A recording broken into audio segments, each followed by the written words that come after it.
ଶାଗ ବାଛିବା ସମୟରେ ବାରବି ବୁଢ଼ୀ ମୋର ବସିକି ମସ୍ତି କରୁଛି। ତ ତ ସକାଳୁ ସକାଳୁ उठिकी टिके पळेली बाहर को। तो एठी देखंतु बाहर व्यू केते सुंदर। तो hello everyone, Radhe Radhe, welcome back to my mini blog. तो पूजा पाठ तो अभी चलनी कहीं आमर छुतिकिया होती। तो चलन देखा मु गाधी पाधिक आसिक बनईदेली गोटे पटे चा आ गोटे पटे बस डालमा। तो फास्ट आम टे चा पी दबा। तो चा पी सारापर बाबू आम जाइए नुआ घर पट साइड रू आने सजना शाग। तो ये आमर बाबू आनी पकड़े सजना शाग।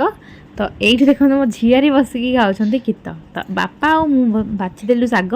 तो ये बारबी बसिकी बदमाशी कर। तो शाग को सब देखिकी कौच बिंछीदेवी। तो ता सहित टे मस्ती करके खेलैकी ताकू। तो मुझे चलली रोसई करने। तो ये देखो बारबी बुढ़ी मोर केमती मस्ती करुच्ची।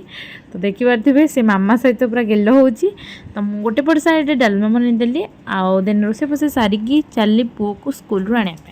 तो पुअर स्कूल टाइम हो गला। तो ये मो झीआरी आसिकी पहुँची गलु मंडप पाखे। तो पुअर भी आसवा टाइम हो गला। तो पुआ आसला। तो चलू आम मामू घर को। तो घर को आसला पर ये भाई भौणी मिसिक खेलिले। देन पुओ को फ्रेश करके चलू आम लंच करने। तो लंच रही अरुआ भात डालमा खट्टा आ सजना शाग भेंडी भजा। देन शोक उठला इवनिंग हो जाइथिला।